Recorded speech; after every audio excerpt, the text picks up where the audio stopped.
Bonsoir la famille, aujourd'hui j'ai décidé de commencer avec les résumés de la nouvelle série turque intitulée L'ombre du passé qui sera diffusée à partir du 18 décembre sur Novelas TV. Alors sans plus tarder, on commence. Mais avant de commencer, je tiens à vous rappeler que les premiers épisodes de la série parlent non seulement de la vie présente de l'actrice principale, mais également de son enfance. Alors, nous aurons des petits retours dans le passé pour comprendre cela. L'épisode 1 s'ouvre dans une soirée organisée par Denise qui est la meilleure amie de Narine. De son côté, Narine qui est le personnage principal de la série se sent seule pendant toute la soirée car aucun homme ne l'a accompagnée. Peu de temps après, Irmak, la petite sœur de Denise, arrive en compagnie de Firat qui est son fiancé et Narine, en le voyant, se met à l'observer pendant plusieurs minutes car elle avait l'air de le connaître. Mais Firat ne prête pas attention à elle. Par la suite, ils font les présentations et Narine n'arrête pas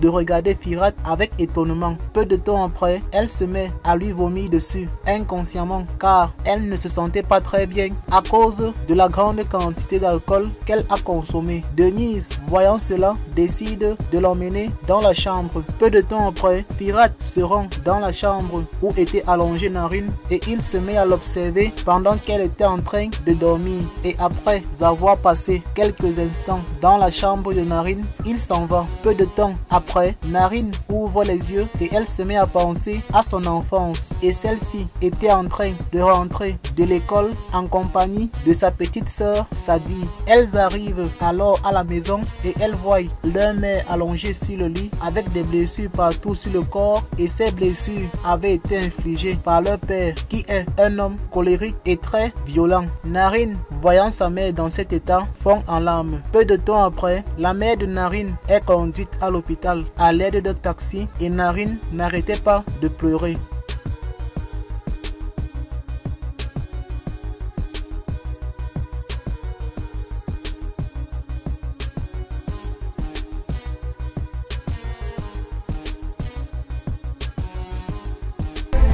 Retour à la vie présente. Le matin, Denise vient voir Narine dans sa chambre et Narine lui demande de lui dire ce qui s'est passé la nuit dernière car elle n'a aucun souvenir. Denise, en riant, lui dit alors qu'elle a vomi sur Firat, le petit ami de sa sœur. Narine, entendant cela, n'en revenait pas qu'elle ait pu faire une telle chose et elle dit ensuite à Denise qu'elle est en train de lui mentir. Denise lui dit « Je ne te mens pas » et d'ailleurs, ils nous attendent au restaurant pour qu'on prenne le petit déjeuner ensemble. Et là, tu pourras présenter tes excuses auprès de Firat. Peu de temps après, elle monte dans la voiture pour aller retrouver Irmak ainsi que son fiancé. Et Narine avait toujours du mal à croire qu'elle ait pu vomir sur Firat. Par la suite, elles arrivent au restaurant et il y avait Irmak et son copain qui les attendaient. Narine, en voyant Firat, n'arrêtait pas de se poser des questions, se demandant si c'est le Firat qu'elle avait connu dans le passé, celui-là qui avait été son premier amour. Par la suite, elle se rapproche de lui et elle lui demande des excuses par rapport au fait qu'elle avait vomi sur lui la nuit dernière et elle s'assoit ensuite pour déjeuner. Elle se met alors à leur parler d'elle, notamment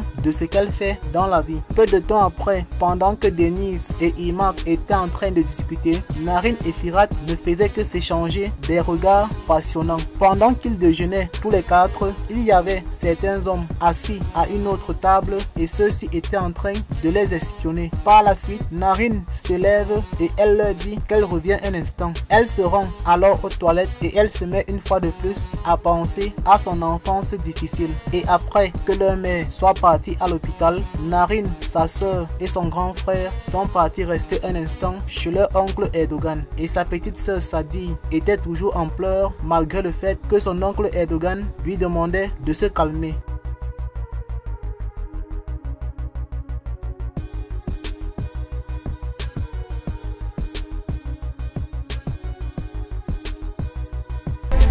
Dans l'après-midi, pendant que Narine et sa sœur rentraient de l'école, elle passe à l'hôpital pour regarder comment va leur mère. Et toutes les deux, voyant une fois de plus leur mère dans cet état, étaient super tristes. Peu de temps après, Narine sort de ses pensées et elle retrouve les autres à table et elle avait l'air perdue pendant que les autres étaient en train de discuter. Peu de temps après le déjeuner, Narine et Derine retournent à la maison et Narine, toute triste, se met à lui parler de son enfance difficile. Et Denise, prise d'émotion pour elle, la prend dans ses bras pour la consoler. Narine se met une fois de plus à penser à son enfance et elle était dans la chambre en train d'étudier. Son grand frère, voyant cela, lui demande d'éteindre la lumière qu'elle a allumée. Mais Narine refuse. Son grand frère la descend alors du lit et il se met à la battre. Par la suite, leur père arrive et le grand frère de Narine lui dit que Narine est en train d'étudier avec un dispositif lumineux et cela l'empêche de dormir. Le père de Narine, voyant cela, détruit le dispositif lumineux de cette dernière et après avoir fait cela, il se met à la battre, lui disant